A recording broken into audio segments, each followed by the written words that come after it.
when they say you should wash your produce thoroughly at home. They're not joking. Work at a hotel. We have a thing called the C room. The C stands for curry.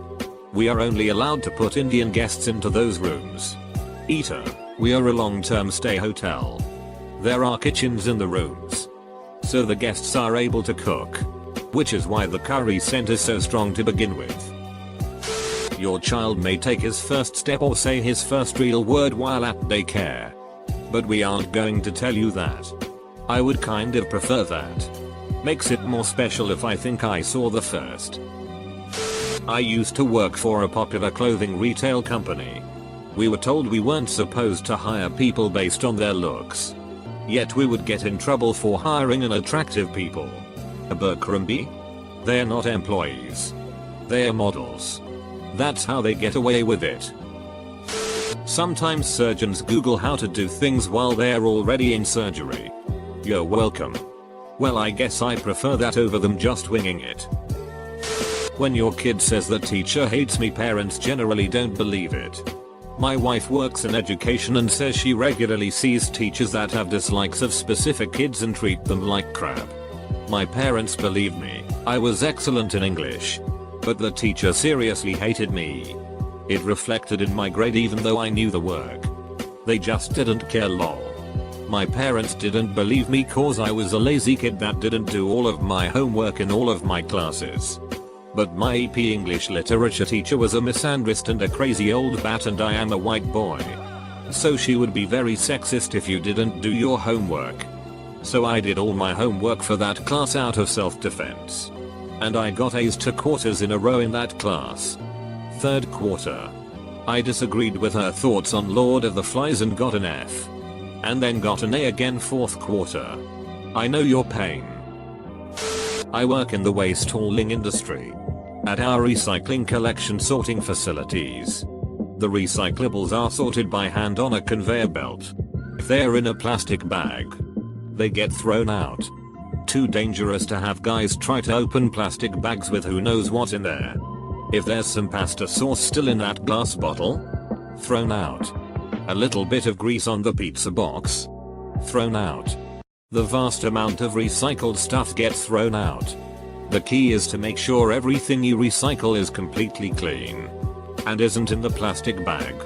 It seems facilities vary in their processes drastically by state. I'm in Colorado. For any questions about your specific area, I would check your hauler's website for best recycling practices. I personally will put the stuff I can recycle in my recycling container in my kitchen. Then dump that into my hauling toter. Then throw out the garbage bag that was in my kitchen bin. Rinse and repeat, literally. In some hotels the housekeepers do something called popping the sheets. They wipe off crumbs and straighten the sheets out to make it look like they made it with fresh linen. The thing is, it just depends on the housekeeper, so no brand is immune to this. However, this is a big thing that most good managers look out for, and the employee can get fired if they are caught. I used to work in a small fish market deli in the early 90s. The red snapper you are buying could be any number of different fish, but it'll be sold as snapper regardless. Name changing is pretty common since few people can tell the difference between the different species. I work in wholesale seafood, and you are likely to get a better deal buying direct and making a meal at home. You know you are getting what you pay for because by law, wholesalers have to have their paperwork in order to sell their product. Most of the fish duckery happens at the retail or restaurant level, like some places that cut cheap filler fish into scallop shapes and sell them as scallops. If you live in an area with access to fresh seasonal seafood, buy it wholesale or direct from the docks. Many retail stores have days where they just destroy a bunch of old merchandise instead of continuing to try to sell it. I used to work at GameStop, and whenever the store decided not to carry something anymore, it got pennied out of the system and put in a box in the office.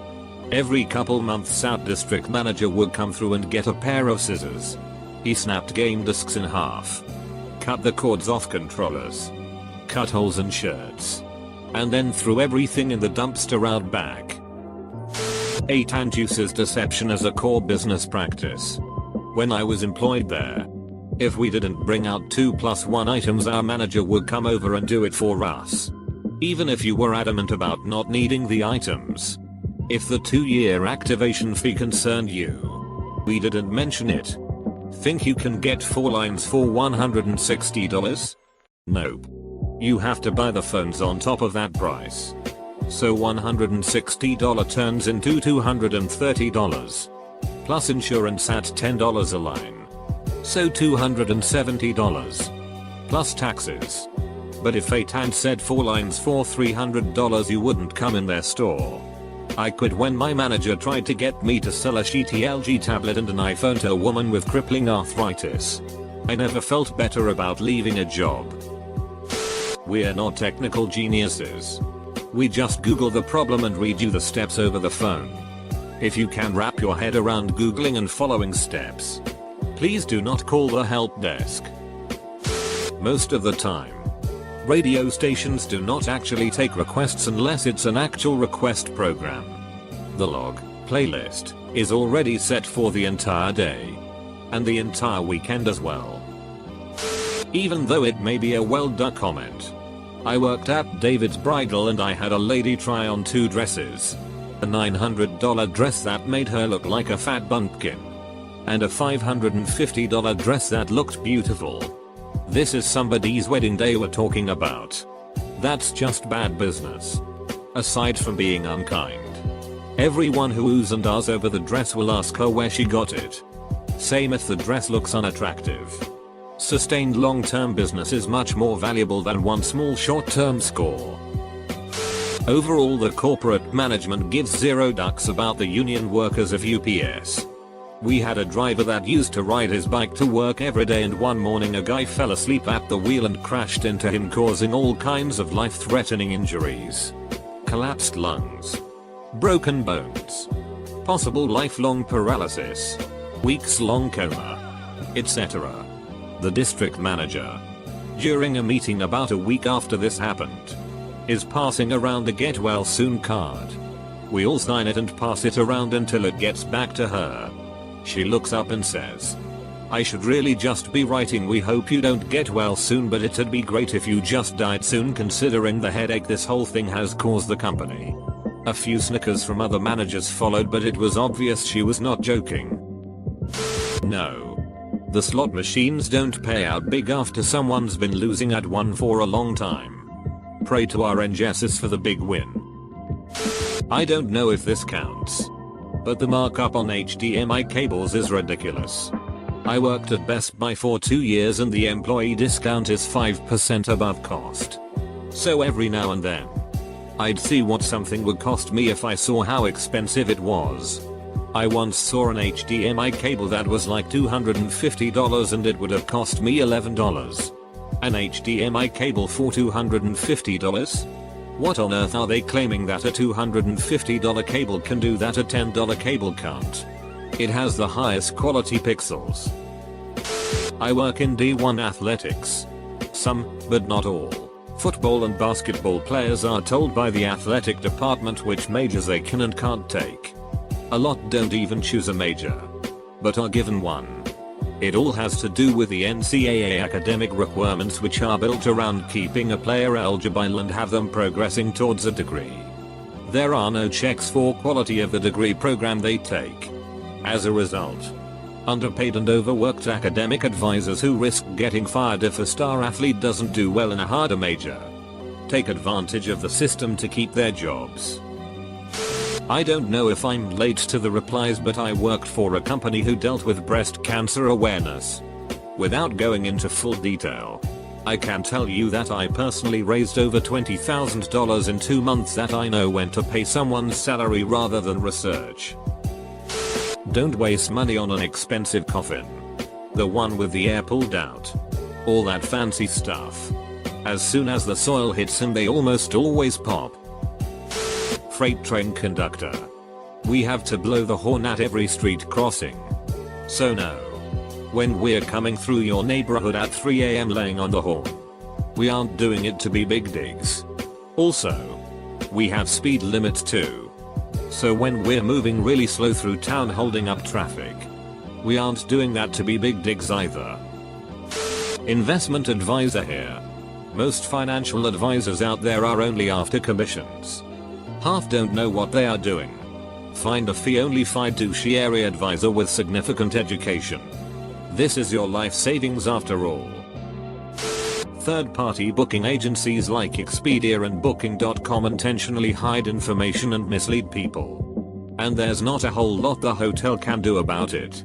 Book directly with the hotel. I have literally tried calling hotels and basically saying Expedia is showing I can book room X on date Y for Z dollars. Can you guys match that? And the answer is basically no. We can't do jack shit. The price on our website is all you're gonna get from us. And the price on Expedia is all you're gonna get from them. Is there some trick to booking directly with the hotel, or have I just had bad luck so far? Here's another tip from a guy who worked at a pool for 5 years. Walk into a pool area and smell the chlorine. Hey. That means the pool is nice and chlorinated and is clean. Right? Nope. If you smell chlorine, don't get into the water. A properly chlorinated and chemically balanced pool will not smell like chlorine.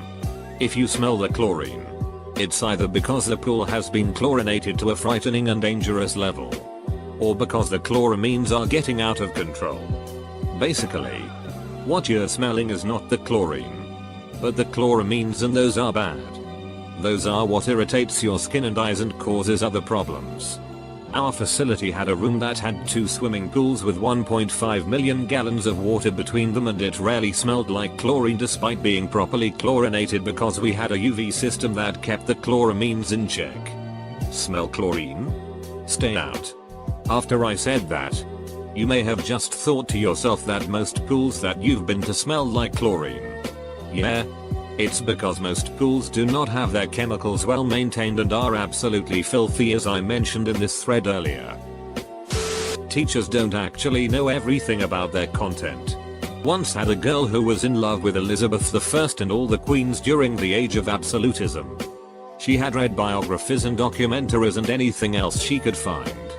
Anyways, she mentioned that Marie Antoinette was related to Maria Theresa, and I don't know that, so I remarked about that. Kid in the back, it's sad when your students know more than you. Okay kiddo, you made a 55 on the last test. Fight me. Restoration companies don't always have your best interests at heart when you have a flood or fire. Document. Document. Document. I can't stress it enough. Your contents will find their way into someone else's home, be it straight up theft or falsely marked as non-restorable and jacked. Pictures. Lists. Go above and beyond to ensure you can back up everything at the end. Retail price for pants, $120. They wholesale at $50. They cost $3 to create. Clothing is a rip-off. Especially fancy brand names. They benefit from their stuff breaking after a year. Then you'll buy their new stuff. Total rip-off. Wendy's chili is made with the burgers that sat for too long. They get thrown in a drawer for the rest of the day. Then frozen overnight. Then boiled and added to the chili mix the next day. Never frozen my ass. That's really not that bad. It's a delicious, filling, and cheap product made from food that would have otherwise been wasted. That's fantastic news. I work in the coal industry in underground mines in WV. The secret people should know is that it's not all about safety like everyone thinks. It's all about production. You will be fired for some reason if you don't comply with what you're told to do, no matter how dangerous it gets. Look up a big branch mine explosion. That was made there for production when that happened. I worked for the company that owned that mine and many others in my area, and it was only in favor of production. 29 good men died that day. Those great guys, 3 of who I knew, died due to being slaves to the company, scared to lose a good job so their kids could keep shoes on their feet. Some were still young and didn't get to experience bringing life into this world. All for a black rock in the ground that was fetching some good money back then. Work in the mattress industry here. The bottom 73% of a mattress, for the most part, is garbage in a memory foam mattress. Get the cheapest concrete pose mattress you can and then go get yourself an ice mattress topper. A nice high-end topper on top of a sheety mattress will be 20-40% cheaper than a high-end mattress. There's a lot of room to move because toppers can get pretty expensive themselves. Don't be a chump. Most actors aren't actually that good looking. They are, however, striking. They often have large and or exaggerated features which read well on camera but can be a bit off-putting in person. As a director, I'll look for two things during casting: charisma and absurdly pronounced features. One or the other will get people watching. Both is better. Add sex appeal and you're rich. If you're the type of person that walks into a room and everybody looks, try acting. Film is literally just a bunch of people sitting watching a more interesting person do things. Oh, and it helps if you can act. The academic publishing industry is a sprawling wasteland of corruption, rife with plagiarism and cheat research that gets effectively no peer review. These companies then turn around and defraud colleges by bundling their garbage per books into library licensing agreements. So colleges wind up paying for books no one ever reads, while professors prop up their CVs with garbage publications. And garbage publishers pull in money hand over fist. It's a deep-seated problem happening at a scale you would not believe. I work in aluminium extrusion. People die every so often there, either by crushing caused by faulty stacking or human error. I remember one specific time a young man, I believe was 26, was crushed by about 3.5 tons of metal because the company I work for refused to put safety ledges where the metal would be stacked and waiting to enter the aging ovens. The FBI showed up a few days later and confiscated computers in the office with emails saying how lucky they were they could save all the metal that crushed this man to death, because the loss of that customer could cripple them. The guy's family won a lawsuit for about $250,000. But yeah, employers don't give a shit about our lives or safety. In every upscale restaurant I've worked in, people constantly touch your food, accidentally or on purpose. Servers lie to customers constantly to save face or upsell you. Some people will literally eat off your plate before or after it hits the table. And we talk shit about you all the time. Work at a police department. Intrusion alarms are kind of a joke. Like 98% are false alarms and a ton of them each day, so they get backburnered if anything remotely serious comes along. Please note that despite this we still take them seriously and will clear a unit to go at first opportunity. I've heard that some departments charge fines for repeated trips that are obviously equipment based, bad sensor, or home based, yapper dogs. Which makes a certain sense because, altogether, it eats up a lot of manpower and gasoline that can be better spent elsewhere. What's more frustrating is when it becomes clear to us that an alarm has been going off for like 10 minutes before we get a call from the company. Turns out some homeowners like to be notified before the police, and I'm sure they have their reasons, but if those occurrences end up being real break-ins, then those burglars are long gone. It'd be interesting to hear from someone that works at an alarm company and see it from their POV. I'm sure there's a lot of factors in play.